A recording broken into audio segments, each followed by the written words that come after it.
Do you believe that by himself Noah was able to find grace in the eyes of the Lord? I do not believe that he did this by himself. The flood came 1656 years after Adam was made. Adam lived for 930 years. This leaves 726 years from the year Adam died to the year the deluge came. When Adam was 622 years of age, Enoch was born and he lived as a contemporary of Adam for 308 years. After Adam died, Enoch still lived another 57 years before he was taken by God. 69 years later, Noah was born. So Noah was born only 126 years after Adam's death. When Enoch was 65, he begat Methuselah and then lived for another 300 years before he was taken away. Methuselah lived for 969 years, dying in Noah's 600th year, the year the deluge came. Undoubtedly, Enoch learned the things of God from his forefathers, perhaps even learning directly from Adam.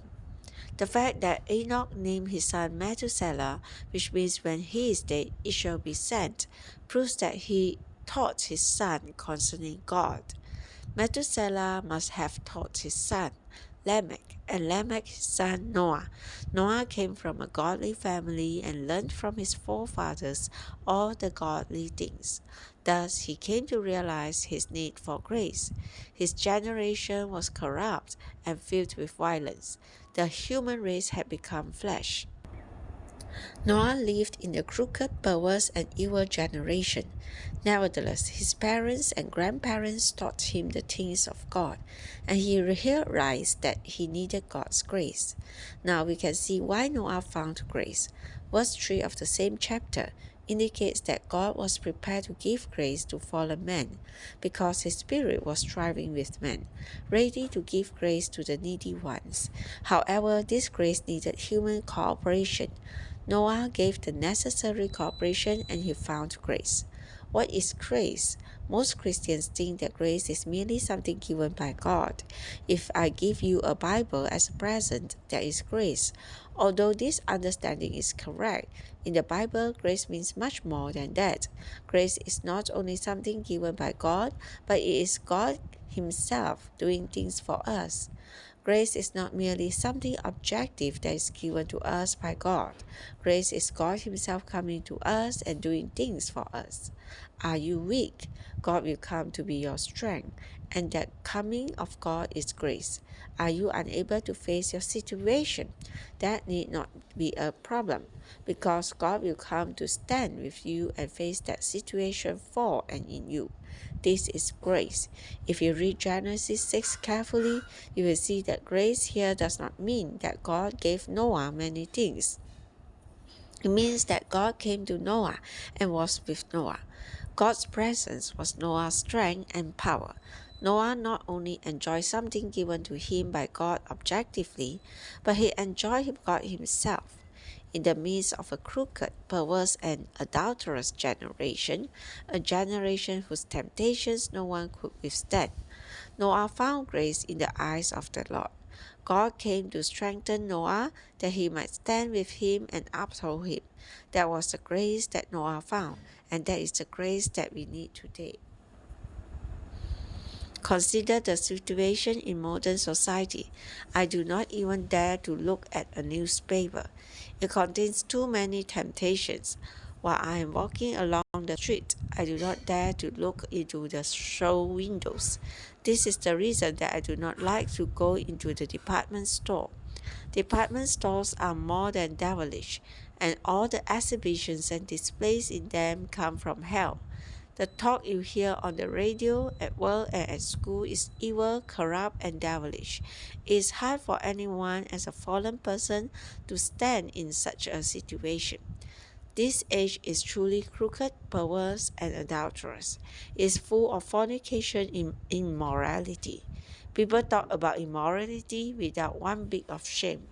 Who can stand in such a generation? Not one of us is able to stand. We all have a fallen nature within us, the same evil nature that all men have. We need grace. We must come to the throne of grace boldly and say, Lord, I am here. I need your grace. I'm not coming to ask you to give me good things. I'm coming to find grace to meet my need. Lord, I cannot go to work or to school without your presence. Lord, I cannot go to a department store without your presence. Lord, I need you to stand with me. Come to me, my strength. Lord, uphold me and sustain me. The matter of divorce is a great temptation to the young people today. The temptations are without and the lusts are within. Who can stand in such an age? There is such a great temptation. Because none of us is able to stand, we need the grace to be today's Noah. Only grace can enable you to be one with your wife or husband. Only grace can help us to love our husbands or wives without change. None of us can do it without grace, for there is too much temptation. The tide, current, and trend of the age are too strong. People seem to think that if you are not divorced, you are not modern. They say that in order to be up to date, you must be divorced. How we need grace. We need God to come to us to be our strength and everything we need. This is grace. This is what Noah needed and what we also need today. Noah found it, and we also must find it. Because Noah found grace, it was easy for him to walk with God. Parents are concerned about their children in school. The biggest temptation that the children face in the schools today is the matter of drugs. Even in the elementary schools, there are heroin addicts. This is pitiful. The young children cannot stand against this kind of temptation. They need grace. There's no addiction that you can overcome by yourself. You need to come to the throne of grace and find grace. Noah found grace and he walked with God. Grace helped him to walk with God by faith. Noah walked with God by faith. As we pointed out in the life study messages on Romans, faith is not something produced out from ourselves. Faith is something of God that is transfused into our being. The more we touch the throne of God and the more we look to the Lord, the more we are transfused and infused with all that He is.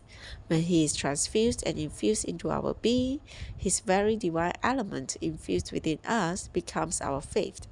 When you touch the throne of grace and are transfused with God, you will believe in God spontaneously. There is no need for you to strive to believe in Him. Once God's element has been infused into you, something within you springs up to believe in Him. That is God Himself, who has been transfused into you, believing for you. We do not know how to believe and we cannot believe. However, if you simply come to the throne of grace, looking unto Him, touching Him, and finding grace, you will be infused with the believing God. He will believe in and for you. He will be your faith. Faith comes from this source.